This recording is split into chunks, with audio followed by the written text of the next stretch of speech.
Operation Sindoor విజయవంతమైన సందర్భంగా తూర్పు గోదావరి జిల్లా రంగంపేటలో నిర్మించిన సైకత శిల్పం ఆకట్టుకుంది.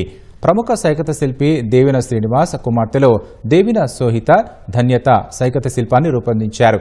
జై హో భారత్, జై జవాన్, భారత్ పంతం, ముష్కరుల అంతం అని నినాదాలు రాశారు. సుమారు 3 యూనిట్ల ఇసుకతో 10 గంటలు శ్రమించి సైకత శిల్పాన్ని తయారు చేశారు.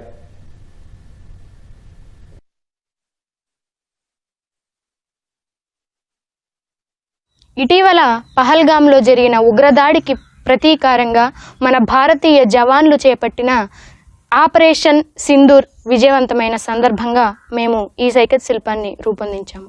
ఉగ్రవాదాన్ని పెంచి పోషిస్తున్న పాకిస్తాన్ను గడగడలాడిస్తున్న మన భారత సైన్యానికి సెల్యూట్ చేస్తూ మన భారత మహిళల సింధూరాన్ని చెరిపి వారి ఆక్రందనలకు కారణమైన ముష్కరులకు అదే సింధూర్ పేరుతో గట్టి జవాబు ఇస్తున్న మన భారత జవాన్లకు అభినందనలు తెలియజేస్తూ ఒకవైపు గర్జిస్తున్న మహిళను, మరొక వైపు సైనికుడిని, మధ్యలో పోరాడుతున్న క్షిపణులను గురి చూస్తున్న సైనికుడిని జై హో భారత్, జై జవాన్, భారత్ పంతం, ముష్కరుల అంతం, ఆపరేషన్ సింధూర్ అన్న నినాదాలతో మేము ఈ సైకత శిల్పాన్ని రూపొందించాము.